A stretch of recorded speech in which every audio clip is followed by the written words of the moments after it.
प्रभु परमेश्वर का धन्यवाद हो आज के सुंदर दिन के लिए कि प्रभु ने फिर से हमें अवसर दिया कि हम उसकी आराधना, उसकी स्तुति अपने घरों में अपने परिवार के साथ कर सकें।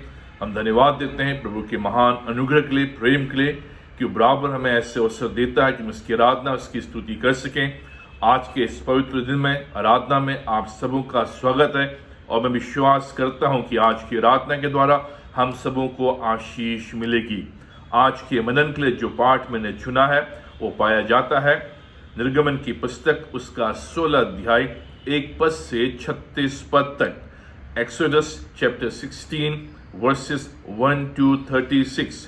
अब हम पिछले कई दिनों से एक विशेष सीरीज को देख रहे हैं, गॉड रिमेंबर्स, परमेश्वर स्मरण रखता है।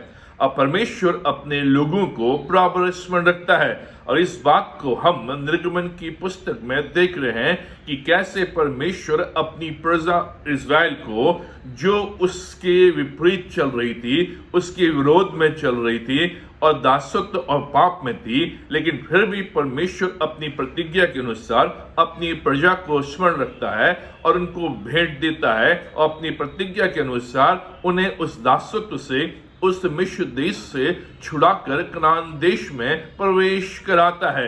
ये हम निर्गमन की पुस्तक में देख रहे हैं कि परमेश्वर अपनी प्रतिज्ञाओं को स्मरण रखता है, परमेश्वर अपने लोगों को स्मरण रखता है, परमेश्वर आश्चर्य कर्म अपने लोगों के जीवनों में और उनके लिए करता है, जिससे उनके जीवन में इस बात का आभास रहे, इस बात का अनुभव रहे कि परमेश्वर भले देरी करे, देरी हो जाए, लेकिन वो अपनी प्रतिज्ञाओं को नहीं भूलता है, अपने लोगों को नहीं भूलता है, बराबर स्मरण करता है। हमने कई बातें इस पुस्तक में से देखी हैं और आज हम 16वें अध्याय में पहुंचे हैं और यहाँ पर हम जिस बात को देखते हैं वो ये, आंखें कनान पर लेकिन मन मिस्र में, eyes on Canaan but mind in Egypt. अब इस बात को हम इस खंड में, इस अध्याय में देखते हैं कि जो एक कुड़कुड़ाने वाले जो ये लोग हैं, उनकी आंखें कनान के ऊपर तो हैं, लेकिन उनका मन मस्तिष्क अभी भी मिस्र में है।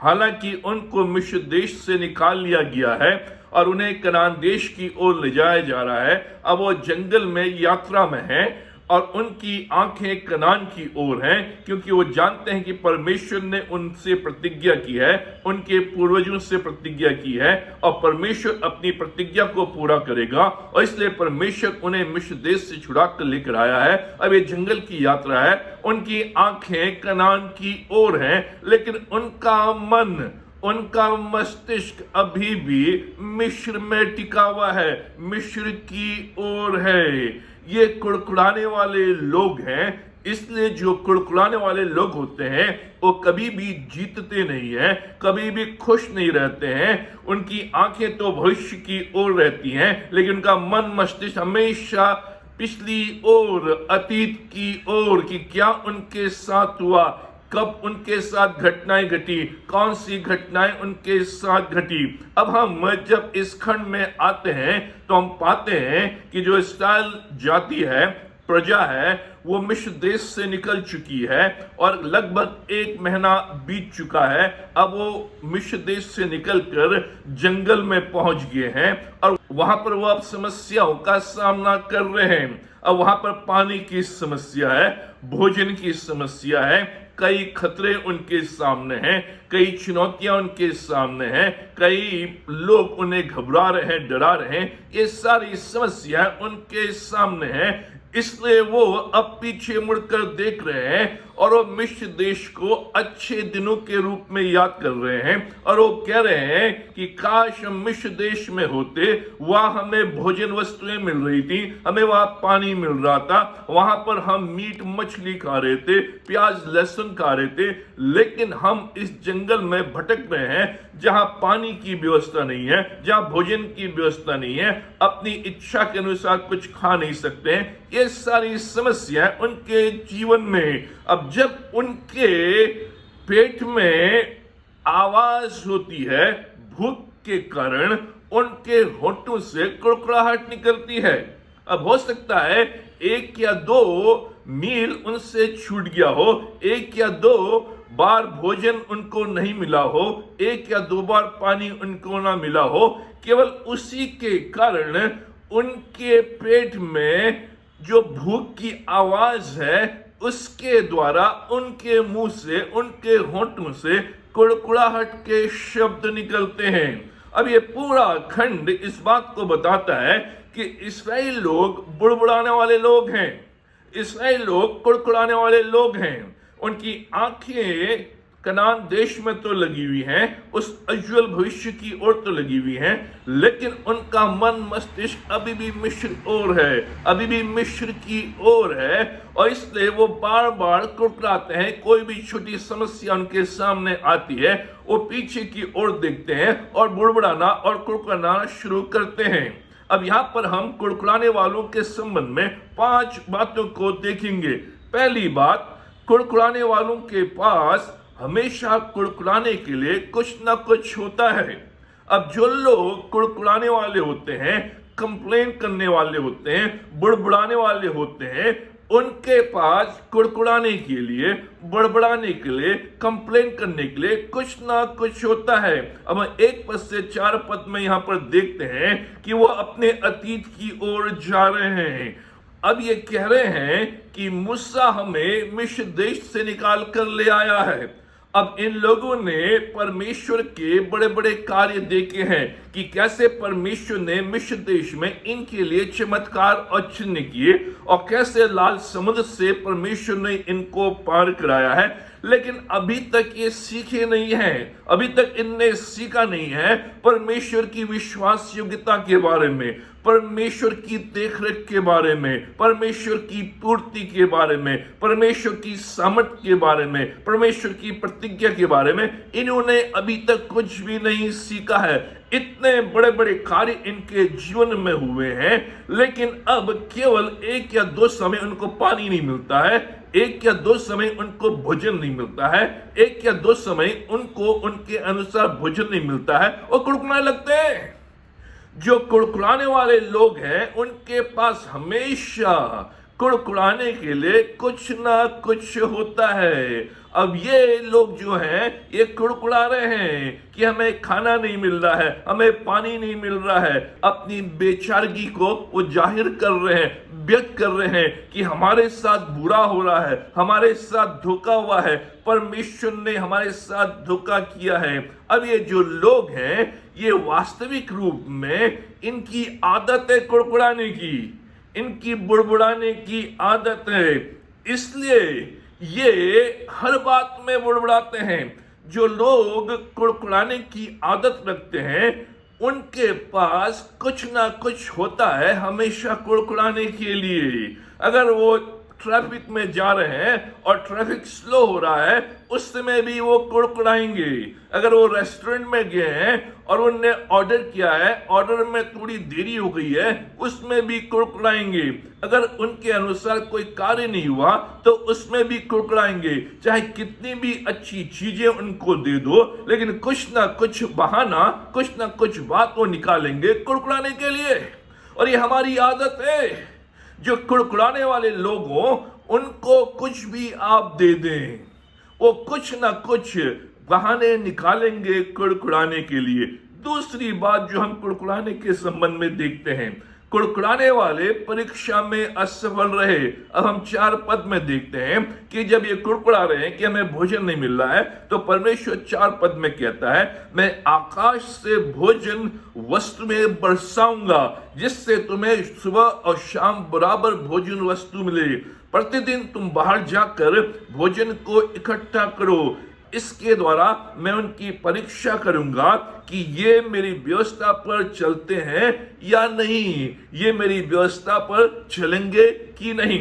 अब परमेश्वर कह रहा है ठीक है, मैं तुम्हारे लिए सुबह और शाम भोजन वस्तु आकाश से बरसाऊंगा, लेकिन इसके द्वारा मैं तुम्हारी परीक्षा करूंगा कि तुम मेरे वचन के अनुसार, मेरी व्यवस्था के अनुसार चलते हुए नहीं चलते हो, मेरी आज्ञा का पालन करते हुए नहीं करते हो। इसलिए परमेश्वर घोषणा करता है कि तुम्हारी जो आवश्यकता है उसकी पूर्ति मैं करूंगा, लेकिन इसके साथ मैं आज्ञाकारिता की परख लूंगा।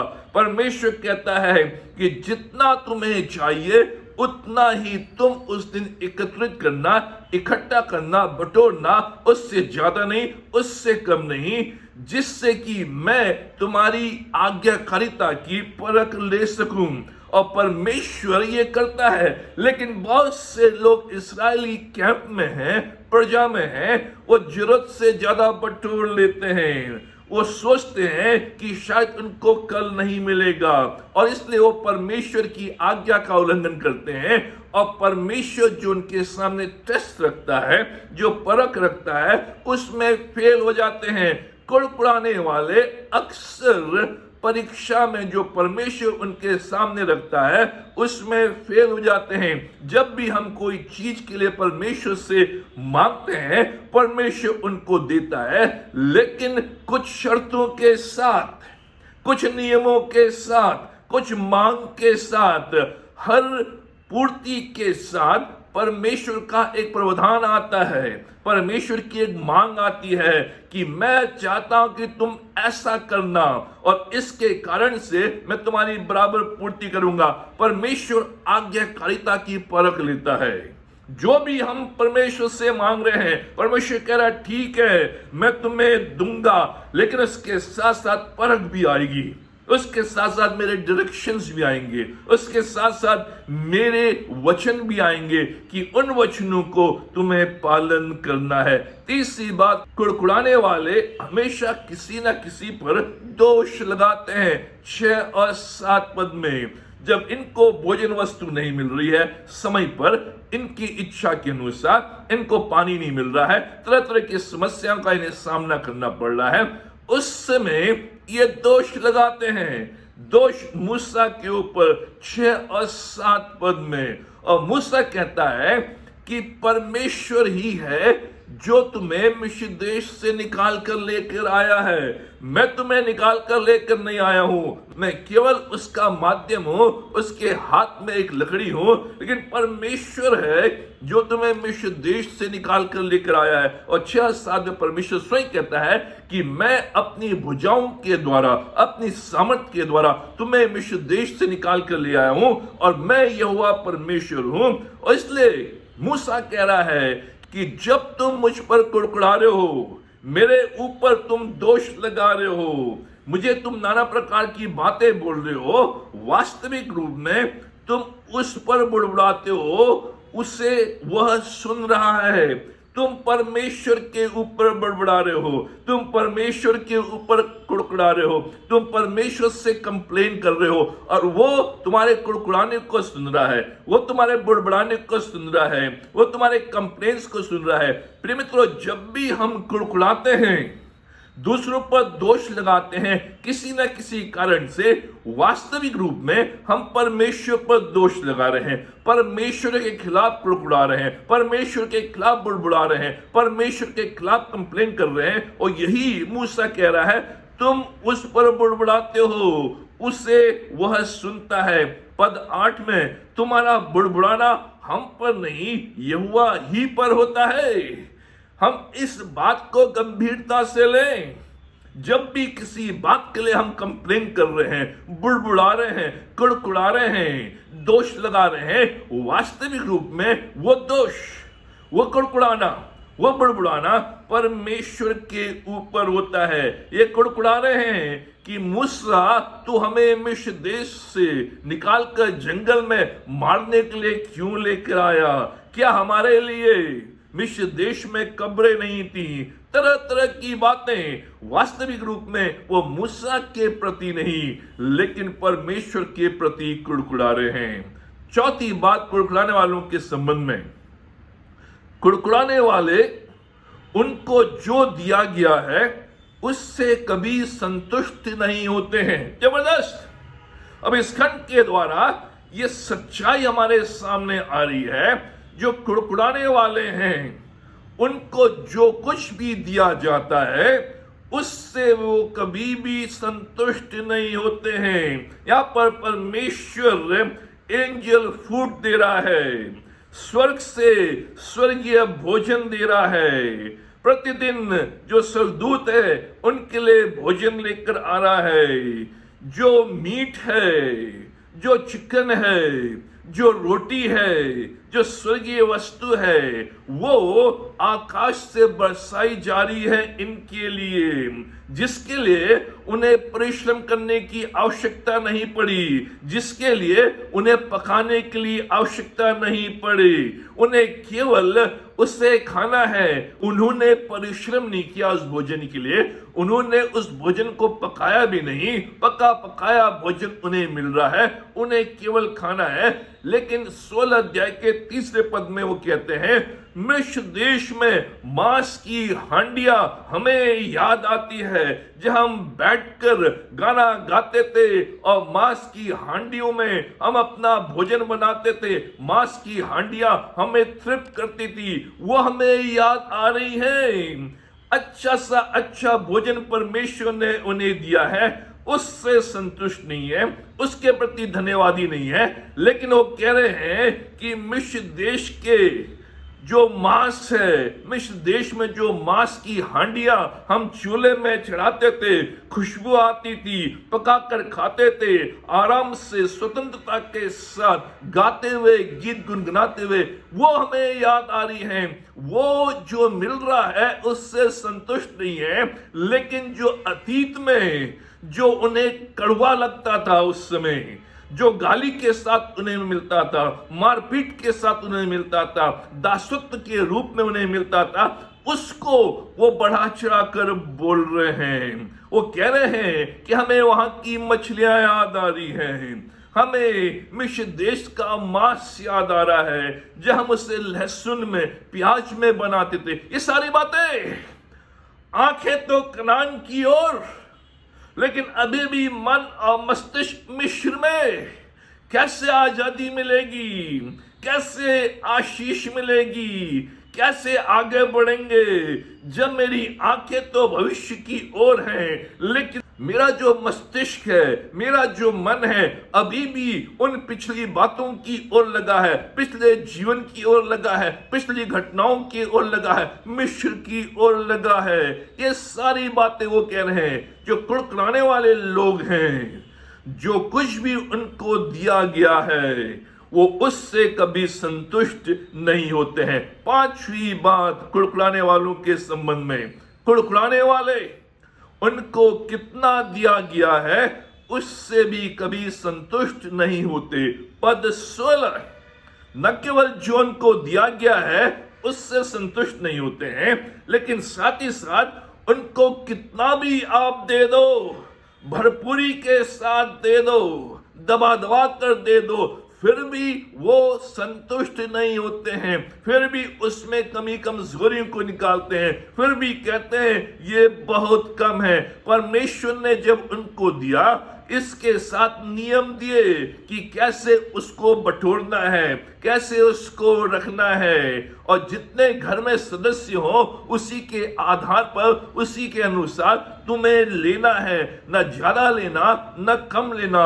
लेकिन उन्होंने क्या किया, क्योंकि वो संतुष्ट नहीं है जो परमेश्वर ने कहा है, जो परमेश्वर ने नियम दिए हैं, उन्होंने अधिक से अधिक बटोरना शुरू किया और उसको अपने घर में, अपने स्टोर रूम में रख दिया, जिससे कि वो सोच रहे थे कि अगर कल हमें नहीं मिलेगा तो हमें इसमें से मिल सकता है, हम इसमें से खा सकते हैं। वो भविष्य के लिए बटोर रहे हैं। परमेश्वर ने जो उस दिन के लिए दिया है उससे संतुष्ट नहीं है, उन्हें और चाहिए, और बटोर रहे हैं, उसको और भी अधिक जमा कर रहे हैं। लेकिन क्या हुआ, दूसरे दिन सुबह उन सारे भोजन वस्तु में कीड़े पड़ गए। जो भी उनने अधिक बटोरा था, जो भी उनने जमा किया था, जो भी उनने बचाया था, क्योंकि वह परमेश्वर की आज्ञा के विरोध में था और वो उसमें संतुष्ट नहीं थे जितना उनको दिया गया है। इसलिए जो भी उनने जमा किया, जो भी उनने बचाया, उस पर कीड़े लग गए परमेश्वर की आज्ञा के विरोध में। इस्राएल लोगों के दो पाप यहां पर दिखाई देते हैं। दो पापों के लिए वो अपराधी हैं। पहला तो लालच का पाप और दूसरा बुड़बुड़ाने का पाप। न केवल वो बुड़बुड़ा रहे हैं, कुड़कुड़ा रहे हैं, लेकिन उनके अंदर लालच, ग्रीड, और मुझे मिल जाए, ये दिल मांगे मोर, और मुझे एकत्रित करना है और मुझे बटोरना है। मैं संतुष्ट नहीं जो मेरे पास है। हालांकि मैं धनाढ्य हूं, मेरे पास सब कुछ है, लेकिन जो कुछ भी मेरे पास है उससे मैं संतुष्ट नहीं हूं। मुझे दूसरों की चीजें अच्छी लगती है, मुझे और बटोरना अच्छा लगता है जिससे कि और अधिक मेरे पास हो सके। लेकिन जो कुड़कुड़ाने वाले हैं उनके लिए सच्चाई है कि वो जो उनके पास है उससे संतुष्ट नहीं है, जो चीजें उनके पास हैं उससे संतुष्ट नहीं है। और यही इस्राएल लोगों के जीवन हुआ। प्रिय मित्रों, कुड़कुड़ाने का पाप जो है ये लालच को लेकर आता है। हमारी आंखें कभी संतुष्ट नहीं होती हैं, हमारा मन कभी भरता नहीं है, हम और अधिक इसमें गिर जाते हैं, जिससे कि हमारे जीवन में बुराइयां उत्पन्न होती है। अब परमेश्वर करीबन 25 लाख इस्राएलियों को डेली भोजन दे रहा है। ये करीबन 25 लाख लोग हैं जो मिस्र देश से निकले हुए हैं और परमेश्वर रोजाना सुबह शाम इनको भोजन दे रहा है फ्री में। 25 लाख लोगों को अगर एक जन 1 किलोग्राम भोजन लेता है तो 25 लाख किलोग्राम भोजन रोज आना परमेश्वर इनको दे रहा है। करीबन 4500 टन, 10 मालगाड़ी, प्रत्येक में 30 बोगी। इसका मतलब यह है कि 300 बोगी राशन डेली परमेश्वर एक दिन नहीं, 2 दिन नहीं, 1 साल नहीं, 2 साल नहीं, 40 साल तक 25 लाख केजी भोजन, 300 डब्बे मालगाड़ी के रोजाना 40 वर्षों तक 14,600 दिन तक परमेश्वर इनको दे रहा है और ये संतुष्ट नहीं है। ये अभी भी कुड़कुड़ा रहे हैं। परमेश्वर के प्रति धन्यवादी हृदय नहीं, परमेश्वर के प्रति आभार नहीं, ग्रेटफुलनेस नहीं। वो लेकिन परमेश्वर से कह रहे हैं हमें ऐसा भोजन क्यों दिया है, इतना कम क्यों दिया है, और अधिक हमें दे। कुड़कुड़ाने वाले इन बातों के कारण जीवन में आगे नहीं बढ़ पाते हैं। क्यों हम कुड़कुड़ाते हैं? उसके 3 कारण। पहला कारण, कुड़कुड़ाहट एक आभार व्यक्त करने की समस्या है। कुड़कुड़ाहट इसलिए जीवन में क्योंकि हम आभार व्यक्त करने की समस्या से ग्रसित हैं। हमारे अंदर आभार नहीं है, हमारे अंदर धन्यवादी नहीं है, हमारे अंदर थैंकफुलनेस नहीं है, हमारे अंदर ग्रेटिट्यूड नहीं है, हम शुक्रगुजारी नहीं करते। आभार व्यक्त करने की समस्या ही है जो हमारे अंदर कुड़कुड़ाहट को उत्पन्न करती है। जो भी हमारे पास है उसके लिए हम आभार व्यक्त नहीं करते हैं। जितना भी हमारे पास है उसके लिए हम आभार व्यक्त नहीं करते हैं। जो जीवन परमेश्वर ने दिया है उसके लिए आभार व्यक्त नहीं करते हैं। जो चीजें हमें दी है उसके लिए आभार व्यक्त नहीं करते, लेकिन कुड़कुड़ाते हैं। और इसलिए जब भी जीवन में पीड़ा होती है, जब भी जीवन में समस्या आती है, तो हमारे अंदर से कुड़कुड़ाहट निकलता है, क्योंकि हम सोचते हैं हमें दर्द नहीं, हमें पीड़ा नहीं, लेकिन हमें सुख और सुविधा मिलनी चाहिए। और जब सुख और सुविधा के बजाय हमारे जीवन में पीड़ा आती है तो हम कुड़कुड़ाने लगते हैं। हम सोचते हैं कि हमारे जीवन में परेशानी तकलीफें ना हो, लेकिन हमारे जीवन में संपन्नता हो। और हम इसलिए इस परीक्षा में गिर जाते हैं और हम जो पिछला जीवन है जिसमें परमेश्वर ने बड़े बड़े कार्य हमारे जीवन में किए हैं, उनको हम याद करना भूल जाते हैं, उनको स्मरण करना भूल जाते हैं और हम सोचते हैं कि हम बेटर डिजर्व करते हैं, हमें अच्छा मिलना चाहिए, हमारे साथ अच्छा होना चाहिए, हमारे साथ बुरा नहीं होना चाहिए। और इसलिए जब कभी भी कोई बुरा होता है, कोई तकलीफ या परेशानी कमी घटी आती है, तो हम आभार व्यक्त करने के बजाय कुड़कुड़ाहट को लेते हैं, क्योंकि आभार व्यक्त करने की समस्या हमारे अंदर है। क्यों मेरे साथ ऐसा हो रहा है प्रभु? मेरी कार टकरा गई है और उसके लिए 5,000 रुपए खर्च करने हैं, मेरे पास नहीं है। मेरा टीवी खराब हो गया है प्रभु, मेरी वॉशिंग मशीन खराब हो गई है, मेरे बाथरूम में पानी नहीं आ रहा है प्रभु, मेरे कपड़े गंदे हो गए हैं, मेरे कपड़े कम हो गए हैं, मेरी आर्थिक समस्या आ गई है, मुझे अन्य चीजों के लिए पैसे की जरूरत है, मैं अब बाहर खेल के लिए नहीं जा पा रहा हूं, मैं बाहर अब घूमने के लिए नहीं जा पा रहा हूं। पहले तो मैं घूमने के लिए जाता था, मैं टूरिस्ट बनकर जाता था और मैं एंजॉय करता था हॉलीडेज को, लेकिन प्रभु अब क्यों ऐसा नहीं हो रहा है? मेरे पड़ोसी जा रहे हैं, मेरे पड़ोसी के अच्छे कार्य हो रहे हैं, उनकी गाड़ी को कुछ नहीं हो रहा है, उनके घर को कुछ नहीं रहा, मेरे साथ ऐसा क्यों प्रभु? क्यों मेरे साथ ये आर्थिक समस्या? क्यों दूसरों को अच्छे मौके मिल रहे हैं, उनका मान सम्मान हो रहा है, मेरा नहीं हो रहा है? ऐसा क्यों प्रभु? ऐसे समय में हमें रिव्यू करना है, हमें स्मरण करना है और परमेश्वर के समक्ष आना है कि परमेश्वर तूने मुझे क्यों कार दी? मैं इस योग्य तो नहीं था, लेकिन फिर भी तूने मुझे कार दी। प्रभु मैं इस योग्य तो नहीं था, फिर भी तूने मुझे वॉशिंग मशीन दी। परमेश्वर मैं इस योग्य तो नहीं था, लेकिन फिर भी तूने मेरे घर में 2-3 टीवी दिए। परमेश्वर मैं इस योग्य तो नहीं था, लेकिन फिर भी तू मुझे घुमाने के लिए बाहर ले गया। मैं इस योग्य तो नहीं था, लेकिन फिर भी तूने मुझे अच्छे घर में जन्म दिया, मुझे अच्छा घर दिया और कई ऐसे मौके तूने दिए जिसके कारण मैं अच्छी जॉब कर सका। प्रभु आज तूने मुझे क्यों जॉब दी है जब दूसरे लोगों के पास जॉब नहीं है? क्यों मुझे प्रभु? ये प्रश्न में पूछना है। क्यों मेरे साथ ये नहीं कि क्यों मुझे तूने ये सारी चीजें दी है? हम उनको भूल जाते हैं। हम इस योग्य नहीं कि हम सारी आशीष को प्राप्त कर सके, लेकिन फिर भी प्रभु ने हमें दिया है। जब भी कोई दुखद घटना जीवन में होती है, उस समय स्मरण रखें कि परमेश्वर ने आपको दिया है। आप इस योग्य नहीं थे, इस लायक नहीं थे, लेकिन फिर भी परमेश्वर ने भरपूरी के साथ दिया है। प्रभु मुझे क्यों अच्छा स्वास्थ्य, जबकि मेरे जो रिश्तेदार हैं वो पीड़ा में है, तकलीफ में है, बीमारी में है। प्रभु तूने मुझे उस एक्सीडेंट से क्यों निकाला, उस बीमारी से क्यों मुक्त किया, जबकि अन्य लोग, मेरे जो रिलेटिव्स हैं, मेरे जो फ्रेंड्स हैं, उस दुर्घटना में मारे गए, उस बीमारी के वो शिकार हो गए। तूने मुझे क्यों दुख तकलीफ से बचा कर रखा? प्रभु तूने क्यों मुझे आशीषित किया? ये क्यों नहीं हम पूछते? प्रिय मित्रों, यह हमें पूछना है। जब मेरे अंदर आभार व्यक्त करने की आदत रहेगी, आत्मा रहेगी, तो मैं ये नहीं पूछूंगा प्रभु से क्यों मेरे साथ प्रभु।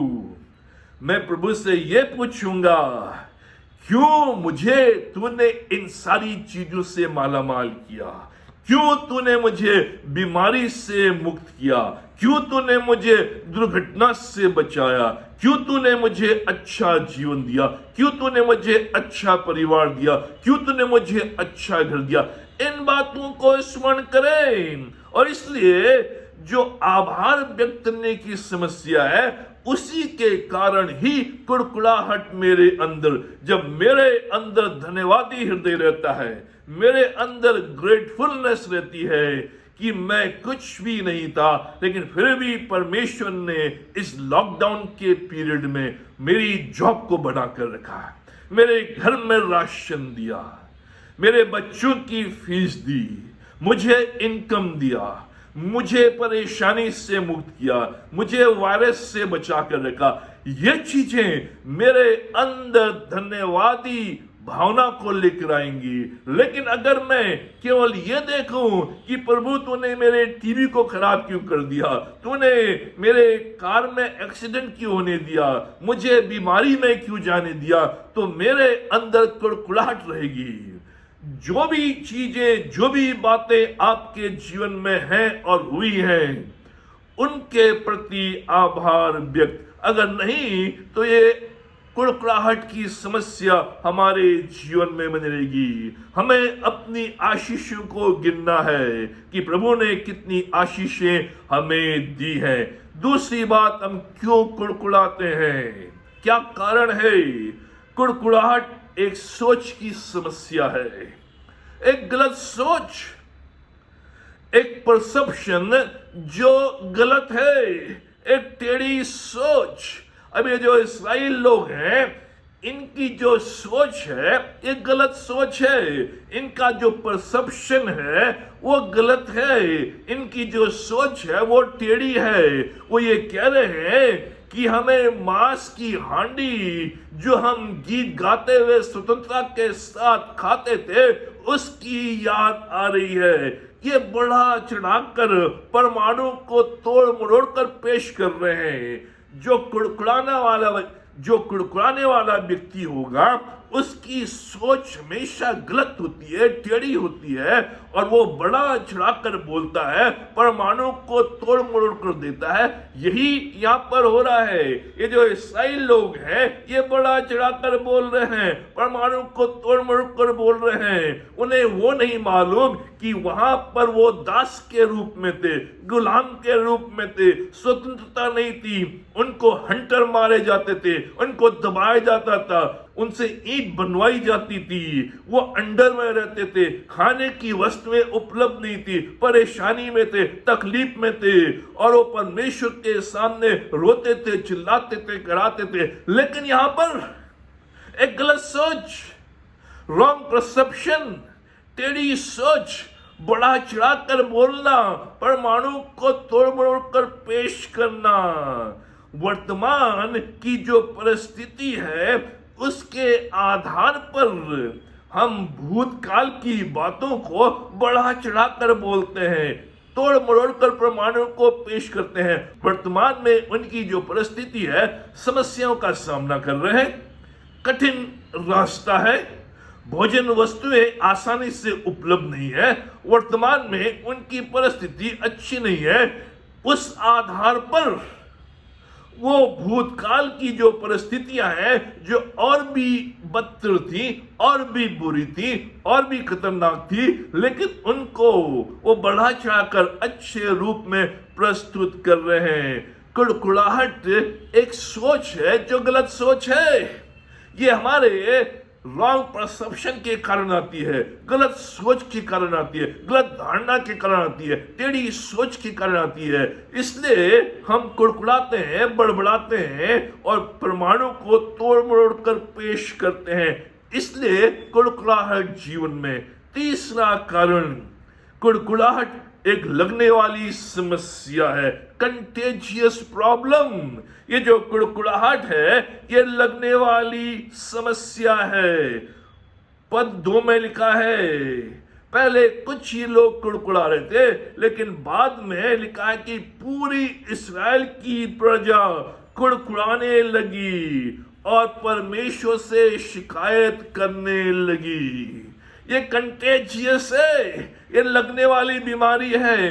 अगर चर्च में 1 या 2 व्यक्ति कुड़कुड़ाने वाले होंगे तो वो धीरे धीरे फैल जाती है, क्योंकि ये दूसरों के सामने जाकर कुड़कुड़ाते हैं, बड़बड़ाते हैं और समस्याओं को बढ़ा चढ़ाकर तोड़ मरोड़ कर पेश करते हैं, जिससे कि अन्य लोग भी उनके साथ शामिल हो जाते हैं। अगर घर में ये कुड़कुड़ाने की आदत है तो अन्य लोग भी इससे प्रभावित होते हैं। ये लगने वाली बीमारी है, इससे सावधान रहे। कुछ लोग थे जो कुड़कुड़ाते थे, बड़बड़ाते थे, कंप्लेन करते थे, लेकिन धीरे धीरे पूरी इस्राएल की प्रजा मूसा के सामने, परमेश्वर के सामने बुड़बुड़ाने और कुड़कुड़ाने लगे। ये 3 कारण हैं, इनसे हमें छुटकारा पाना है। इसलिए आंखें कहीं और मन कहीं और, क्योंकि ये उनकी आदत बन गई थी, ये उनके जीवन की समस्या बन गई थी। इसलिए उनकी आंखें कनान की ओर तो है, लेकिन उनका मन मस्तिष्क, उनके विचार, उनका हृदय, उनका मन अभी भी मिस्र की ओर लगा है। प्रिय मित्रों, ये जो कुड़कुड़ाने वाली बीमारी है, ये हमें आगे नहीं ले जाती है, हमें पीछे की ओर खींचती है। हम उज्जवल भविष्य की ओर तो देखते हैं, हम सामने की ओर तो देखते हैं, अच्छी अच्छी बातों की लालसा तो करते हैं, परमेश्वर की प्रतिज्ञाओं को मानते तो हैं, लेकिन इस कुड़कुड़ाने वाली बीमारी के कारण हमारा जो हृदय है, हमारा जो मन है, हमारा जो मस्तिष्क है, हमारे जो विचार हैं, अभी भी उन बातों की ओर जो हमें खींचते हैं, जो हमें दासत्व की ओर ले जाते हैं, जो हमें पाप की ओर ले जाते हैं और हमें बेचैन करते हैं। क्या करें, कैसे काबू पाएं? आंखें और मन एक ही दिशा में कैसे? इस खंड के आधार पर 6 सुझाव मैं आपके समक्ष रखूंगा कि कैसे हमारी आंखें और मन एक ही दिशा में हो, कैसे हम इसके ऊपर काबू पा सकें, क्या हम करें जिसके द्वारा इस बीमारी से हम छुटकारा पा सकें, इस पाप से हम छुटकारा पा सकें, जिससे कि हमारी आंखें, हमारा मन, हमारा हृदय, हमारे विचार, हमारे मस्तिष्क एक ही दिशा की ओर, भविष्य की ओर, उज्जवल भविष्य की ओर, परमेश्वर की देश की ओर, कनान देश की ओर, संपन्नता की ओर, बढ़ोतरी की ओर, उन्नति की ओर। अगर ऐसा नहीं तो हम कभी भी जीवन में आगे नहीं बढ़ पाएंगे, क्योंकि हमारे आंखें तो आगे हैं लेकिन हमारा मन पीछे है, और इसलिए हमारे अंदर घमासान युद्ध, और इसलिए हमारे अंदर जो विकृत मानसिकता है वो पैदा हो जाती है, जिसके कारण मेरी जो पर्सनालिटी है, मेरा जो व्यक्तित्व है वो विकृत हो जाता है, मेरे सोच विकृत हो जाते हैं, मेरा परसेप्शन गलत हो जाता है, मेरा देखने का तरीका गलत हो जाता है और कार्य करने का तरीका भी गलत। और इसलिए न केवल हम गिरते हैं लेकिन जो हमारे साथ हैं उनको भी हम गिराते हैं। 6 सुझाव मैं इस खंड के आधार पर आपके समक्ष रखूंगा। पहला सुझाव, अपने अंदर से मिली जुली भीड़ को दूर करें। अब हम यहां पर देखते हैं कि कैसे इस्राएली प्रजा के साथ जब मिस्र देश से ये कनान देश की ओर निकले तो इनके साथ एक मिली जुली भीड़ थी, एक मिक्स्ड क्राउड था जो बराबर इनको उकसाता था, बराबर इनको शिकायत करने के लिए प्रेरित करता था। अब जैसे जैसे हम जीवन में आगे बढ़ते हैं तो हमें मालूम होता है कि अगर हमें सफलता को प्राप्त करना है, अगर हमें ऊंचाइयों में जाना है और अपने गोल्स को, अपने उद्देश्यों को पूरा करना है, तो मार्ग में कठिनाइयां आएंगी, मार्ग में बाधाएं आएंगे, मार्ग में रुकावट आएंगे, और उन सारी बाधाओं को, रुकावटों को पार करते ही हम मंजिल में पहुंच पाएंगे, हम सफलता को प्राप्त कर पाएंगे, हम ऊंचाइयों में जाएंगे। ये जीवन का एक अनुभव है। जितना ऊंचा पहाड़ आप चढ़ना चाहें उतना कठिन होगा उस टॉप में पहुंचना। अगर पहाड़ छोटा है तो टॉप में पहुंचना आसान है, लेकिन ऊंचा पहाड़ अगर आप चढ़ना चाहते हैं, उसकी चोटी में आप पहुंचना चाहते हैं तो कठिन होगा। पहुंचेंगे लेकिन कठिनाई के साथ, बाधाएं, रुकावटें, पीड़ाएं आएंगी। और यही हमें इस बात का अनुभव दिलाता है कि जब भी हम किसी मार्ग को लेते हैं, जो हमारे सामने भविष्य है, जो हमारे सामने देश है, जो हमारे सामने गोल है, उस तक पहुंचने में बाधाएं आएंगी, उस तक पहुंचने में पीड़ाएं आएंगी। लेकिन जो ये इस्राएली लोग हैं, ये इस बात को समझ नहीं पा रहे हैं। ये सोच रहे हैं कि हमें तुरंत मिल जाए और तुरंत हम इस पर काबू पा लें, हमें कठिन परिश्रम करने की आवश्यकता नहीं, हमें स्ट्रगल करने की आवश्यकता नहीं, हमें संघर्ष करने की आवश्यकता नहीं, हमें बाधाओं का सामना करने की आवश्यकता नहीं, हमें पीड़ाओं का अनुभव करने की आवश्यकता नहीं। हम सुरक्षित अच्छे रूप में अपने गोल को प्राप्त कर लें, लेकिन ऐसा संभव नहीं है। इसलिए अपने अंदर से मिली जुली भीड़ को दूर करें। ये जो मिली जुली भीड़ है ये इनके आसपास है जो इनको पीछे की ओर खींच रही है। जब भी ये पानी की आवश्यकता का अनुभव करते हैं, भूख का अनुभव करते हैं, प्यास का अनुभव करते हैं, किसी विपरीत परिस्थिति का अनुभव करते हैं, किसी का सामना करते हैं, ये जो मिली जुली भीड़ है इनको उकसाती है, इनके अंदर भ्रम को और दर्द को और अविश्वास को उत्पन्न करती है, जिसके द्वारा ये उस संघर्ष में आगे नहीं बढ़ते हैं लेकिन पीछे की ओर भागना चाहते हैं, पीछे की ओर जाना चाहते हैं। ये जो मिली जुली भीड़ है ये हमारे अंदर भी है। ये इस्राएलियों के बीच में ही नहीं थी लेकिन इस्राएलियों के जीवन में भी मौजूद थी, उनके जीवन के अंदर थी। आज हर एक व्यक्ति के अंदर ये मिली जुली भीड़ है जो हमारे अंदर हमें उकसाती है, हमें पीछे की ओर धकेलती है, हमें पीछे की ओर खींचती है, हमें अतीत की ओर जाने के लिए प्रेरित करती है, अतीत को अच्छे रूप में प्रस्तुत करती है और भविष्य को बुरे रूप में प्रस्तुत करती है।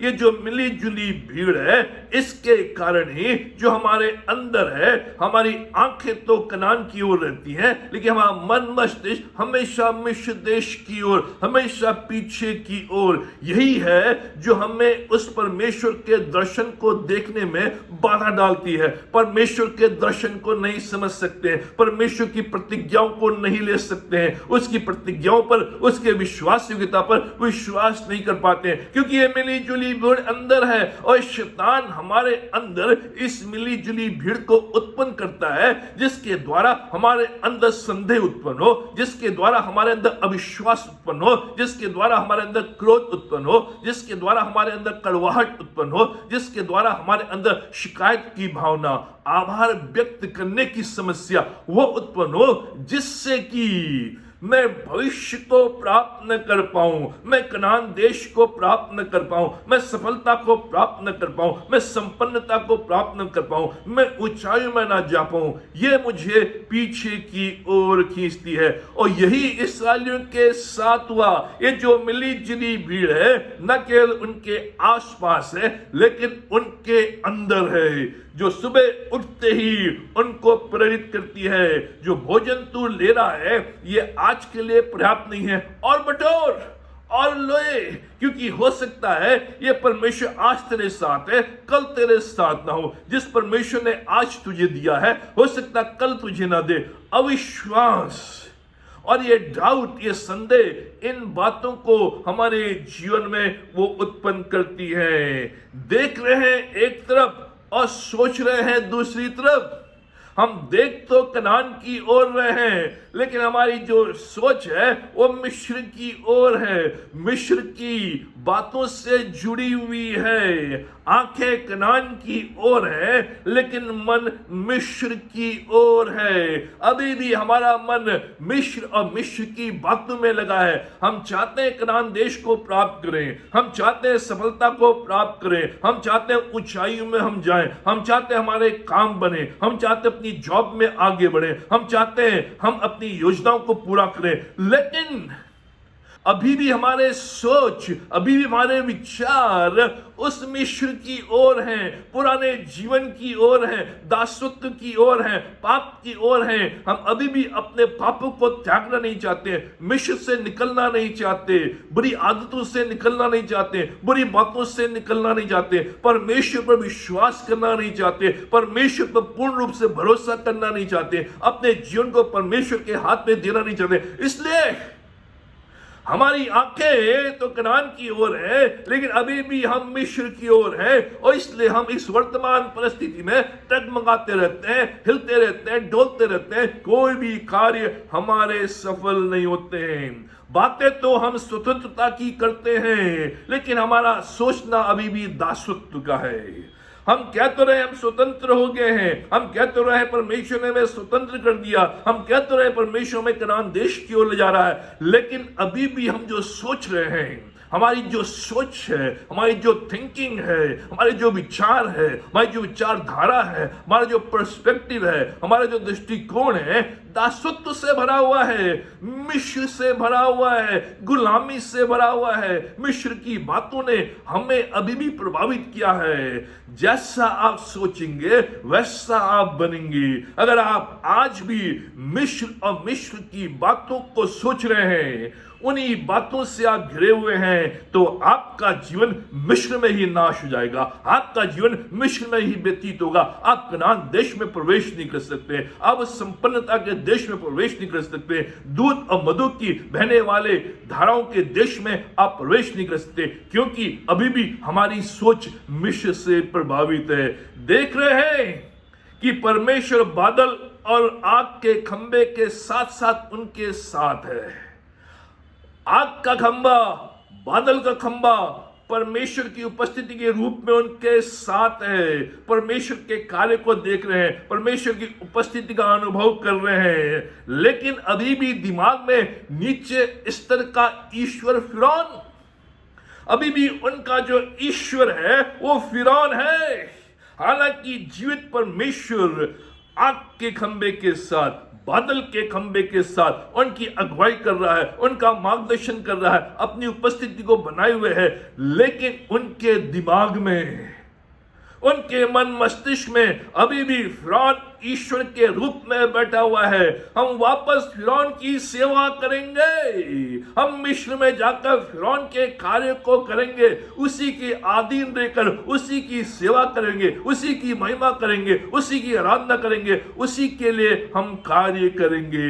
हालांकि वो जीवित परमेश्वर को देख रहे हैं, लेकिन उनका मन मस्तिष्क, उनके सोच विचार में अभी भी फिरौन मिस्र का ईश्वर। कैसे आगे बढ़ेंगे? एक रोटी के निवाले के लिए, उज्जवल भविष्य को त्यागने के लिए, खोने के लिए वो तैयार हैं। कैसे काबू पाएंगे?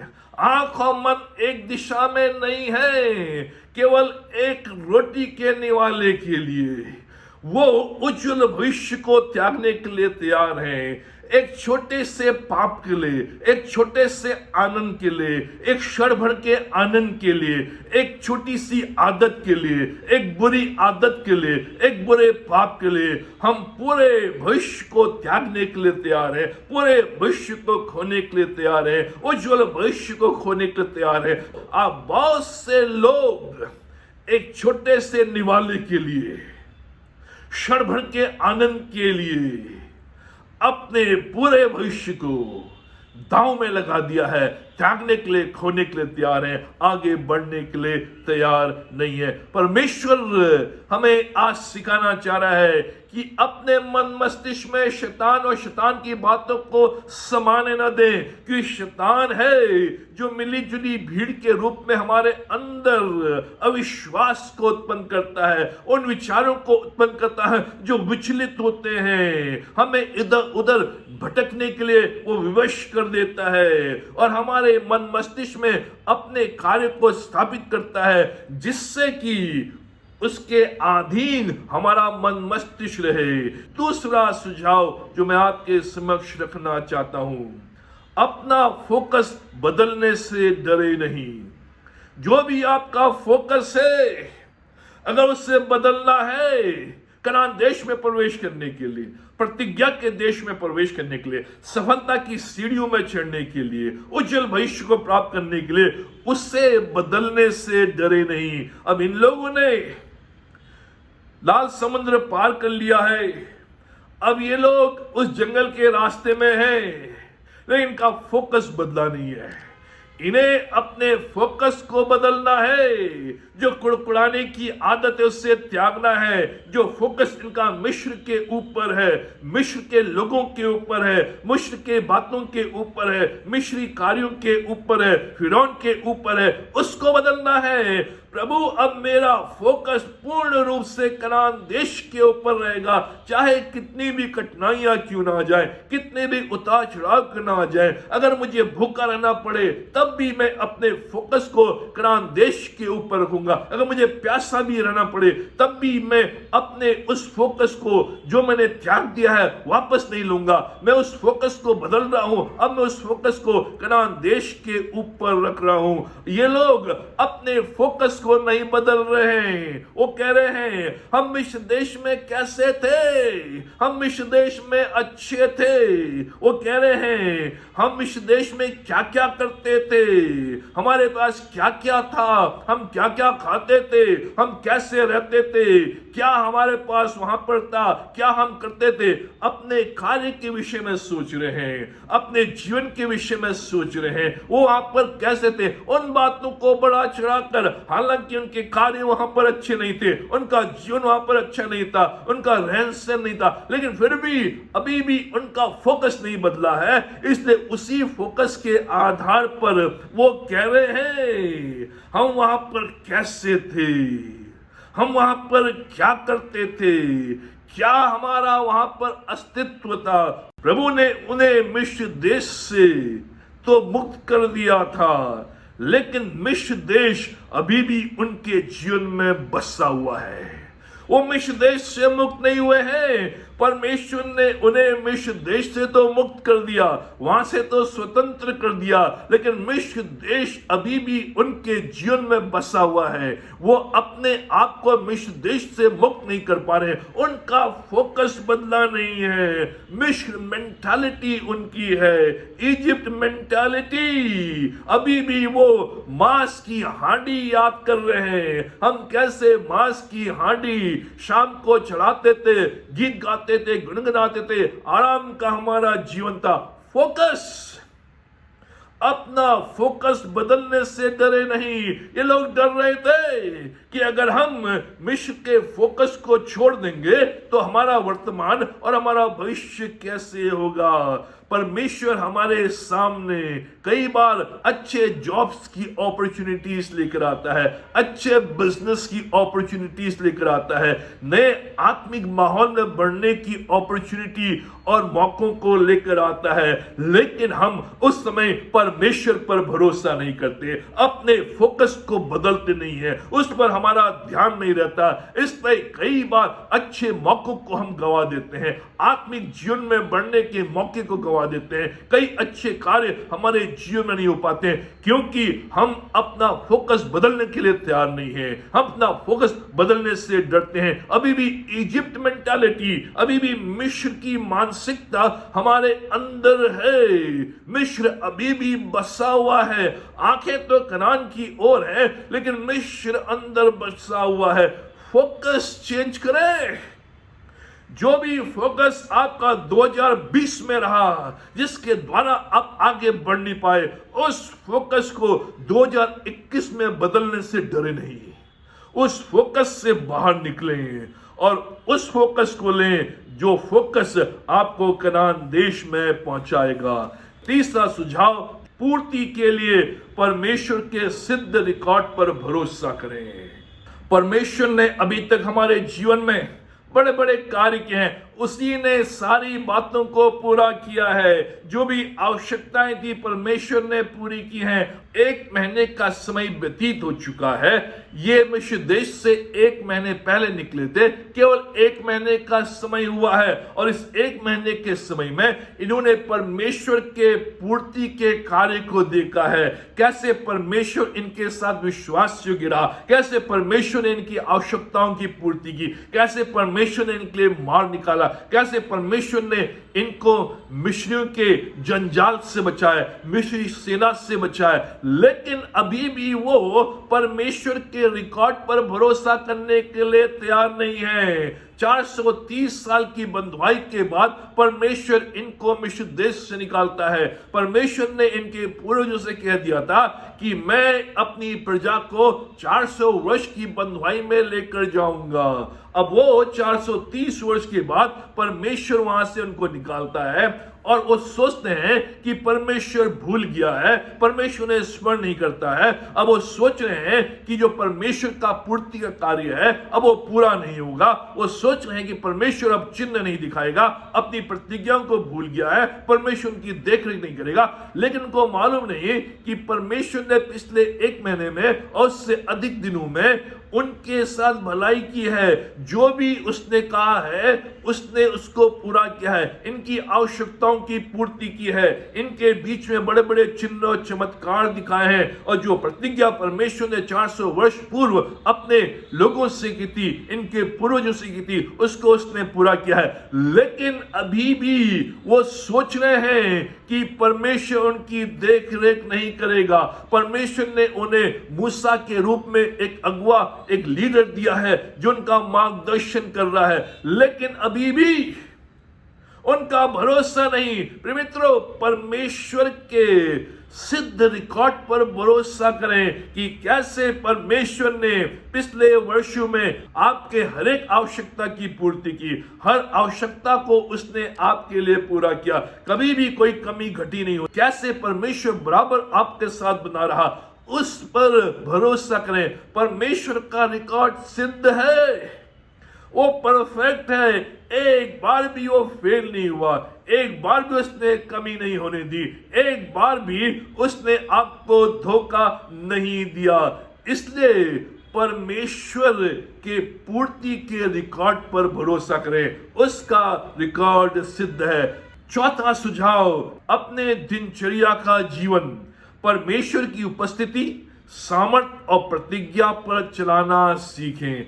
जो भी आपका दिनचर्या का जीवन है, जो भी आपका डेली का जीवन है, उसको आप अपने जीवन के आधार पर नहीं, अपनी योजना के आधार पर नहीं, परमेश्वर की उपस्थिति में, परमेश्वर की सामर्थ में और परमेश्वर की प्रतिज्ञा के अनुसार चलाना सीखें। परमेश्वर की उपस्थिति उपलब्ध है 24/7। परमेश्वर 24 घंटे अपनी उपस्थिति को हमारे लिए उपलब्ध करता है। हम किसी भी समय उसके पास जा सकते हैं, किसी भी समय उससे मुलाकात कर सकते हैं, किसी भी समय अपनी बातों को उसके सामने रख सकते हैं। वो हमारा परमेश्वर है जिसके समक्ष हम जा सकते हैं और उसकी उपस्थिति में जाने से हमारी योजनाएं सफल होती हैं, हमारे कार्य सफल होते हैं। जो भी हमारी परिस्थितियां बिगड़नी है वो सुधर जाती हैं, क्योंकि उसकी उपस्थिति में हम अपना दिनचर्या का जीवन आरंभ कर रहे हैं, उसकी उपस्थिति के साथ हम बने हुए हैं। इसलिए हमारे हर कार्य सफल होंगे, हमारे जीवन में उसकी आशीष रहेगी, हमारे जीवन में उसका हाथ रहेगा।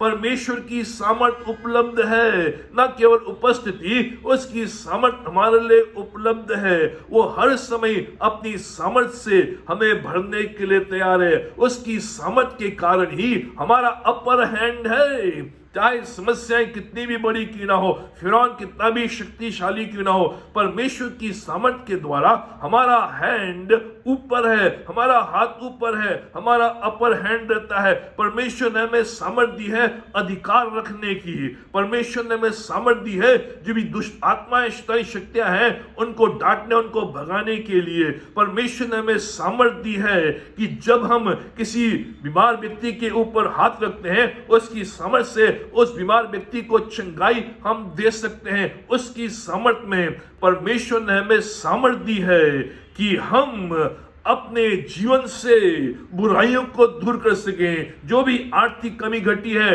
उसकी पूर्ति के लिए प्रार्थना कर सकें। परमेश्वर ने हमें सामर्थ दी है कि जो शत्रु है, जो शैतान है, हमारे परिवार और परिवार के लोगों पर जो हावी हो रहा है उसको दूर करने की। परमेश्वर ने हमें सामर्थ दी है कि जो भी आर्थिक कमी घटी है उसके लिए मांग करने की, उसके लिए प्रार्थना करने के लिए, जिससे कि वो आर्थिक जो कमी है उसकी पूर्ति हो सके। परमेश्वर ने हमें अपनी सामर्थ से परिपूर्ण किया है, जिससे कि उस सामर्थ के द्वारा हम बीमारी को दूर कर सके, आर्थिक कमी घटी को दूर कर सके, बुराई को दूर कर सके, दुष्टता को दूर कर सके, जो शत्रु है उसको दूर कर सके। ऐसी सामर्थ उसने हमें दी है। ये जो लोग हैं, इस्राएली लोग, इनने एक बार भी मूसा से नहीं कहा मूसा तू हमारे लिए प्रार्थना कर। इन्होंने एक बार भी स्वयं अपने लिए प्रार्थना नहीं की। ये केवल कुड़कुड़ा रहे हैं। जब भी समस्या इनके सामने, ये मूसा से नहीं कहते हैं मूसा तू हमारे लिए प्रार्थना कर जिससे समस्या का समाधान हो जाए। जब भी इनके सामने समस्या, उस समय ये नहीं कहते हैं आओ चलो मिलकर बैठकर हम प्रार्थना करें, परमेश्वर समस्या का समाधान करेगा। ये ना तो मूसा से कहते हैं प्रार्थना करने के लिए, ना ये स्वयं प्रार्थना करते हैं, लेकिन केवल शिकायत करते हैं। इसलिए इस कुड़कुड़ाहट के जीवन से, जब मेरी आंखें कनान की ओर है लेकिन मेरा मन मस्तिष्क मिस्र की ओर है, उस समय मुझे सीखना है कि अपने प्रतिदिन के जीवन में मैं परमेश्वर की उपस्थिति में बना रहूं, परमेश्वर की सामर्थ का आभास करूं और परमेश्वर की प्रतिज्ञा पर विश्वास करते हुए अपने जीवन को आगे बढ़ाऊं। परमेश्वर अपनी प्रतिज्ञा को जरूर पूरा करेगा। पांचवा सुझाव जो इस खंड के आधार पर हम देखते हैं, अपनी मंजिल की प्राप्ति में आने वाली बाधाओं को पार करना सीखें। जो भी मंजिल आपकी है, जिस ओर आप आगे बढ़ रहे हैं, जिस मंजिल की ओर आपके कदम बढ़ रहे हैं, जिन कार्य को करने के लिए आप आगे बढ़ रहे हैं, जिन निर्णयों को लेने के लिए आप आगे बढ़ रहे हैं, जिन बातों को करने का आपने निर्णय लिया है, उनमें आने वाली बाधाओं को पार करना सीखें।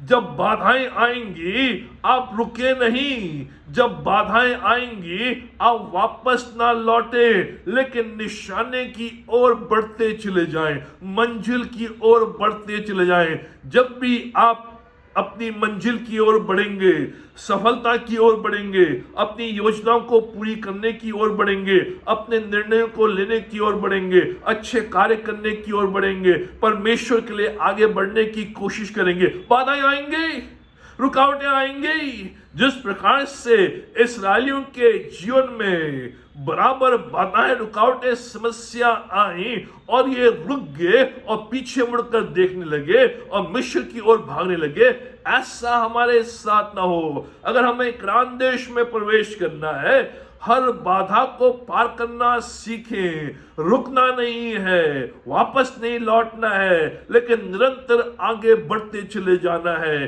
कोई भी बाधा, कोई भी रुकावट आपको आपके मंजिल से दूर न करे, आपको आपकी सफलता से दूर न करे, आपको आपके निर्णय से दूर न करे, आपको उन्नति से, संपन्नता से दूर न करे। निरंतर आगे बढ़ते चलाएं। आपकी आंखें भी कनान की ओर हो, आपका मन भी कनान की ओर हो। बढ़ते चले जाना है। प्रभु ने मार्ग खोल दिया है, उसकी सामर्थ में उस मार्ग में चलते जाना है। परमेश्वर की बातों के लिए अब मुझे अपने आप को आगे बढ़ाना है। जो भी बातें मेरे दिन प्रतिदिन के जीवन में आती हैं, उनका सामना करते हुए मुझे आगे बढ़ना है। मुझे अपनी लाइन को पूर्ण करना, फिनिश करना है। जो भी मैंने निवेदन रखे हैं, जो भी मैंने प्रतिज्ञाएं ली हैं, जो भी मैंने रेजोल्यूशंस लिए हैं, जो भी मेरा फिनिशिंग लाइन है, उससे मुझे पूर्ण करना है। रुकना नहीं है जब तक कि मैं कनान देश में प्रवेश न कर लूं, उस स्वर्गीय सिंहासन में प्रवेश न कर लूं, उन मन्नतों को पूरा न कर लूं, उन पूरी बातों को जो परमेश्वर से मैंने मांगी है, उन सपनों को, उन दर्शनों को पूरा न कर लूं। रुकना नहीं है, बढ़ते चले जाना है। अपने कनान की ओर बढ़ते चले जाना है। अपने जीवन के मुकुट को पाने की ओर बढ़ते चले जाना है। इस दौरान रुकावटें आएंगी, बाधाएं आएंगी, उनको पार करते हुए, जिससे कि आप अपनी मंजिल को प्राप्त कर सके। छठी और अंतिम बात, अंतिम सुझाव, परमेश्वर पूर्ति करेगा। परमेश्वर पूर्ति करने वाला परमेश्वर है। God will provide. इस्राएलियों, क्या तुम्हारे पैर के जूते कभी भी छोटे हुए? क्या तुम्हारे कपड़े कभी भी फटे? क्या तुम्हारे चेहरे में जो रौनक थी उसमें कमी आई? क्या तुम्हारे बच्चों को दूध नहीं मिला? क्या तुम्हारे बच्चे बढ़ते नहीं चले गए? क्या परमेश्वर का खंभा अग्नि के रूप में, बादल के रूप में तुम्हारे साथ नहीं चला। परमेश्वर पूर्ति करने वाला परमेश्वर है। जिस परमेश्वर ने तुम्हें अपनी अनंत महिमा के लिए बुलाया है, थोड़ी सी देर दुख हटाने के बाद वो आप ही तुम्हें सिद्ध, स्थिर और बलवंत करेगा। वो करेगा। परमेश्वर करने वाला परमेश्वर है, परमेश्वर पूर्ति करने वाला परमेश्वर है। जब ये सच्चाई मेरे अंदर वास करती है, मेरे अंदर से कुड़कुड़ाहट की आदत दूर, मेरे अंदर से शिकायत की आदत दूर, मेरे अंदर से बड़बड़ाने की आदत दूर, क्योंकि परमेश्वर पूर्ति करने वाला परमेश्वर है। आज, कल और सर्वदा एक सा है। वो नहीं बदलता है, अपनी प्रतिज्ञाओं को पूरा करता है, अपनी सामर्थ को हमारे साथ बनाए रखता है, अपनी उपस्थिति को हमारे साथ बनाए रखता है, जिससे कि हम अपनी मंजिल में प्रवेश करें। पवित्र अपनी आंखों को कनान की ओर लगाएं, अपने मन मस्तिष्क को कनान की ओर लगाएं, अपने विचारों को कनान की ओर लगाएं। जीवन के बहुत से महत्वपूर्ण निर्णय है, भावनाओं के आवेश में आकर नहीं लेना है, बदलती हुई परिस्थितियों के आधार पर नहीं लेना है। ये गलती ना करें। और जो इसराइल थे, बार बार भावनाओं के आवेश में आकर, परिस्थितियों के आधार में आकर वो निर्णय ले रहे थे पीछे लौटने की, लेकिन परमेश्वर का वचन कहता है उसने नहीं छोड़ा है। हार ना माने। परमेश्वर आज इस नए वर्ष के आरंभ में आपसे और मुझसे कह रहा है, मेरी आंखें कनान की ओर लगी रहे, मेरे विचार कनान की ओर लगे रहे, मेरा मन मस्तिष्क कनान की ओर लगे रहे। अगर आज जो आप वीडियो देख रहे हैं, आपकी आंखें भविष्य की ओर तो हैं, लेकिन आपका मन मस्तिष्क और विचार पिछले जीवनों की ओर, पाप और दासत्व की ओर, और इसलिए आप आगे नहीं बढ़ पा रहे हैं। आज प्रभु के सामने आए और प्रभु से कहे, प्रभु आज मैं ये वादा करता हूं, आज मैं ये प्रतिज्ञा लेता हूं कि मेरी आंखें भी भविष्य की ओर लगी रहेंगी, मेरा फोकस भी भविष्य की ओर रहेगा, मेरे विचार भी भविष्य की ओर रहेंगे, मेरा मन मस्तिष्क भी भविष्य की ओर रहेगा, जिससे मेरी आंखें और मेरा मन एक ही दिशा में रहे और जो मंजिल तूने मेरे लिए रखी है उसको मैं प्राप्त कर सकूं। परमेश्वर आपके साथ है, परमेश्वर की सामर्थ आपके साथ है, परमेश्वर की दृष्टि आपके ऊपर है। अपनी सामर्थ्य भुजाओं के द्वारा वो आपको आपकी मंजिल में प्रवेश कराएगा।